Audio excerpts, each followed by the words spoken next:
Yan.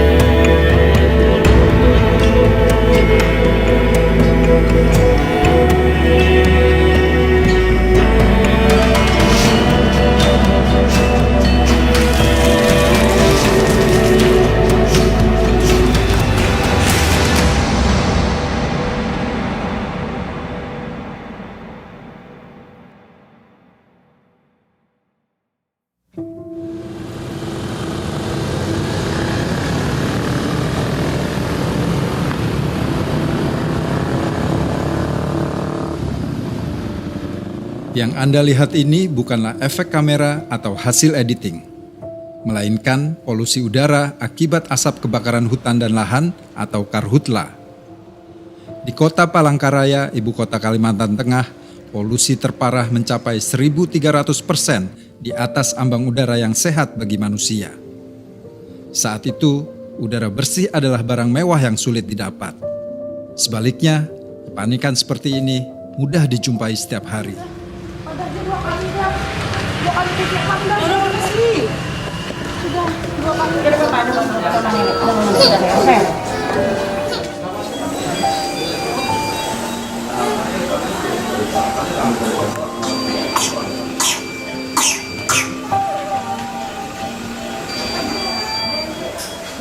Karhutla tahun 2015 tak hanya terjadi di Kalimantan Tengah.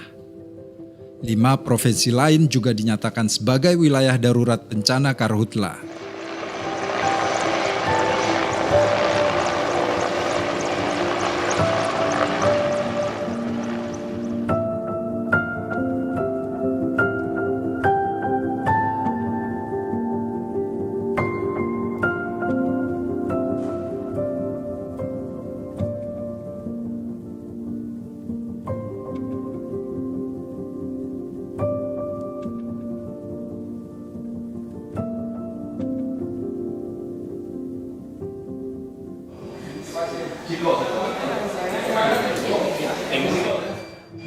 Nah, sakitnya lu? Sakit apa lu? Ini nafas sesak, batuk, Berapa lama terawat? seminggu. Ini nampak kabut asap ya? Hah? Ini nampak kabut asap ya? Iyalah. Kalau di desa itu obat kabutnya pekat, Iya. jadi anaknya batuk. Terus apa lagi? Batuk muntah. Susah bernafas. Sri Eldawati, seorang warga desa Matangai Hulu, Kalimantan Tengah, menceritakan pengalamannya. Banyak warga kami yang kena penyakit ISPA. Di sini juga banyak yang kena penyakit paru-paru. Ya, dan itu banyak yang terjadi yang paru-paru sama yang dibilang orang sini bahayok itu banyak orang tua lanjut usia itu. Dan para anak-anak kebanyakan mereka ISPA-nya yang sudah dianggap akut gitu. Di tahun yang sama, saat kebakaran hutan terjadi, Dr. Agus Dwi Susanto, seorang ahli paru, melakukan riset dampak kebakaran hutan terhadap kesehatan warga di Pekanbaru, Riau. Riset dilakukan terhadap 89 responden yang terpapar asap karhutla. Di situ terlihat bahwa sebagian besar masyarakat yang menjadi sampel penelitian 71,4% itu mengalami gejala pernapasan seperti batuk, kemudian batuk berdahak, kemudian napas agak berat, sakit tenggorokan, itu adalah gejala-gejala respirasi ya. Di luar itu terdapat juga keluhan-keluhan non respirasi ya, seperti keluhan mata merah ya, kemudian keluhan pada kulit, keluhan mual atau saluran cerna. Ditemukan sekitar 84,7% pada sampel penelitian tersebut.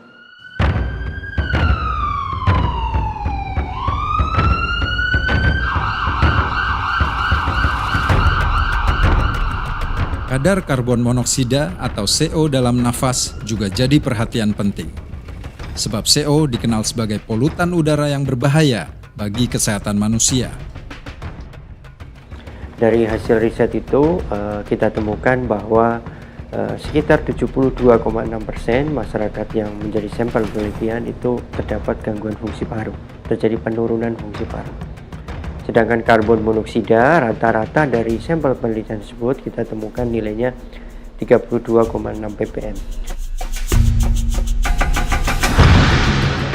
Kita ketahui bahwa nilai normal dari karbon monoksida dari udara yang dihembuskan oleh seseorang itu di bawah 5 ppm.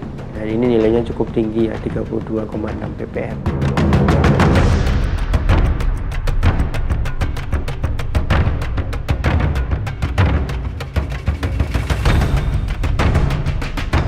Anak-anak dan lansia adalah korban yang paling rentan.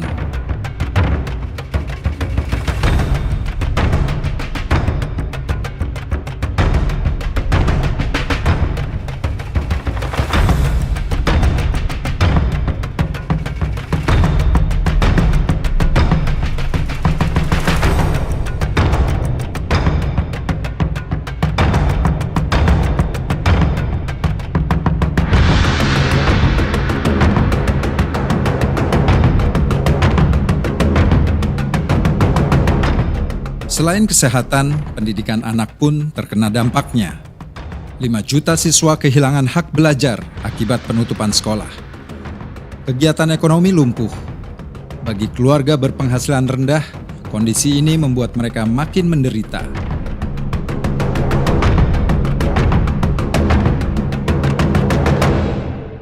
Kalau orang mampu nggak apa-apa Pak, kalau orang miskin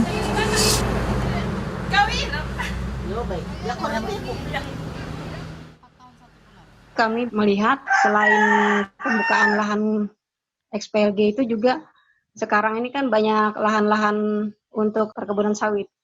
Jadi di perkebunan sawit ini kami juga melihat sama pembakaran itu dikerjakan mereka, bukan kami yang petani peladang. Sangat rugi lah melihat keadaan seperti ini. Kenapa pemerintah tidak memberikan semacam peraturan yang tegas kepada mereka untuk tidak lagi membakar.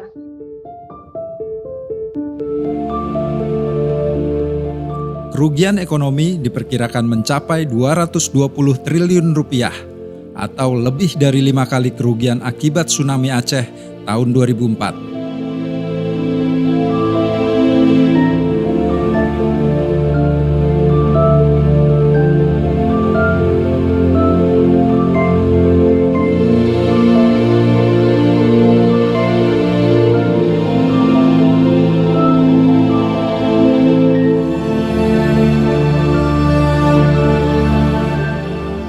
Hanya dinilai lambat, pemerintah bahkan dinilai telah gagal menjamin hak hidup, hak kesehatan, serta hak atas lingkungan hidup yang baik dan sehat. Kenapa kok ini dari dulu terus terjadi gitu? Jadi ada pola. Polanya kalau ada orang mau nanam, mau mengganti dari hutan menjadi kelapa sawit atau dari hutan menjadi sesuatu perkebunan, tambang dan sebagainya untuk mempermurah biaya produksinya, ya dibakar. Lah, kenapa ini jadi lambat? Disitulah titik pangkalnya. Jadi kepentingan pemodal, kepentingan investasi, dan mungkin jaringan-jaringan yang lain yang membuat ini bukan lambat, yang memang sengaja nggak ditangani. Lambat itu kan ditangani ada hambatan. Tapi kalau dibiarkan, kan namanya bukan ditangani. Berikut kita saksikan penanaman pohon varietas unggul benih pohon kelapa sawit oleh Bapak. Bencana lingkungan terus terjadi. Tapi atas nama pertumbuhan ekonomi dan investasi, korporasi besar mendapat prioritas. Padahal di lapangan, merekalah yang banyak menjadi pelaku kebakaran hutan dan lahan. Membuka hutan dengan cara membakar adalah salah satu bentuk kejahatan lingkungan hidup. Ironisnya, negara lebih banyak hadir sebagai pelindung bagi pelaku kejahatan lingkungan hidup. Jadi pemerintah kita ini memiliki cara pandang pembangunan ekonomi yang disebut trickle down ekonomi. Artinya adalah bahwa pelaku utama dari ekonomi itu adalah bisnis-bisnis skala besar yang bisa melakukan usaha ekonomi, terutama di sektor industri ekstraktif, yang kemudian ini diharapkan bisa menetes keuntungannya itu atau manfaatnya kepada kelompok-kelompok masyarakat lainnya. Sehingga itulah kemudian pemerintah memberikan konsesi dan izin-izin dalam luasan yang sangat besar kepada perusahaan-perusahaan tersebut, yang itu diberikan tanpa berkonsultasi ataupun mendapatkan persetujuan dari masyarakat lokal. Dan ini bukan hanya menimbulkan konflik, tetapi karena model ekonominya juga yang destruktif ya, dan mengeruk sebanyak-banyaknya sumber daya alam, itu juga mengakibatkan terjadinya kerusakan lingkungan, pencemaran, kehilangan hutan, kehilangan keanekaragaman hayati, dan lain-lain. Izin pelepasan kawasan hutan. Ini kita sederhanakan. Ini juga sama. Izin prinsip dulu 2 tahun, 4 tahun baru keluar izinnya. Nah, ini bisa kita singkat dalam 12 sampai 15 hari. 12 hari lah. Mengapa teman-teman ini perlu waktu? Karena Inilah contoh bagaimana produk kebijakan negara memberikan keistimewaan bagi korporasi.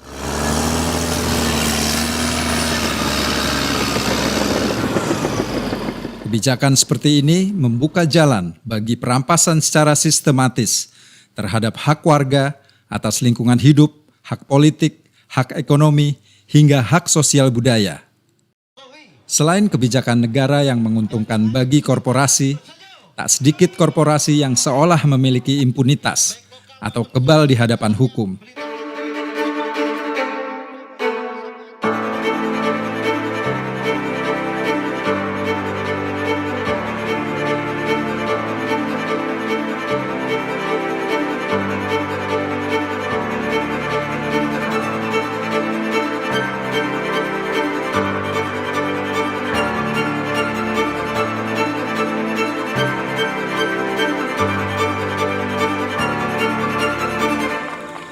Kejahatan lingkungan hidup dalam kasus Karhutla bukanlah kejahatan biasa. Kejahatan ini dapat dikategorikan sebagai kejahatan luar biasa atau extraordinary crime. Inilah yang dikenal sebagai sebutan ekosida.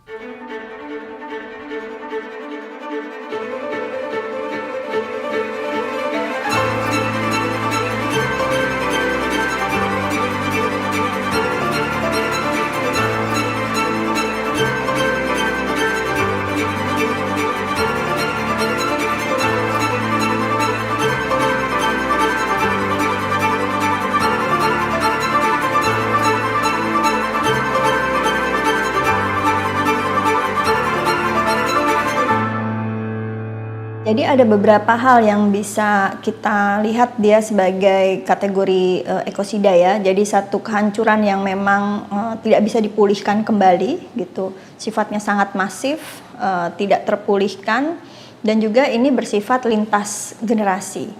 Generasi yang akan datang tidak akan bisa lagi menikmati atau memanfaatkan ekosistem tersebut seperti semula.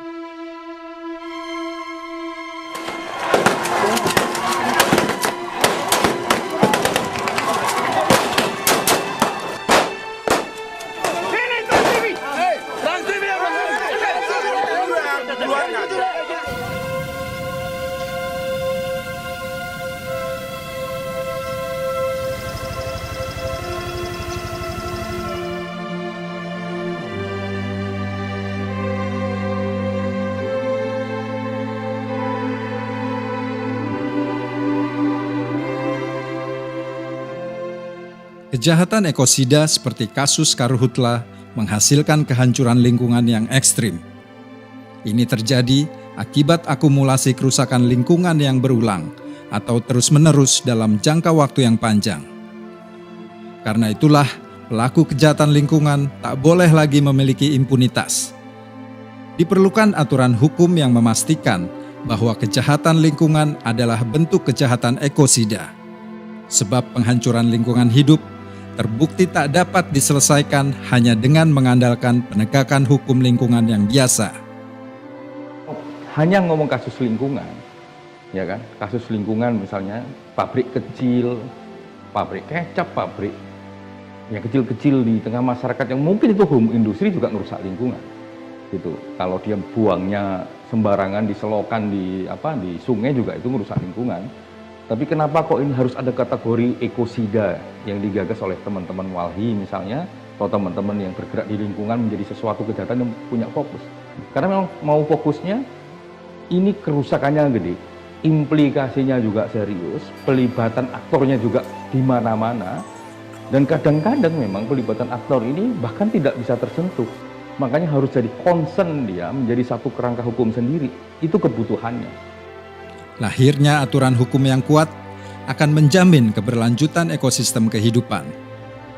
Dari sini pula diharapkan akan muncul desakan agar negara hadir bagi warga dan bukan hadir melindungi korporasi. Sebab negara memiliki tanggung jawab untuk menghormati, memenuhi dan melindungi hak asasi manusia, baik untuk generasi hari ini maupun generasi mendatang.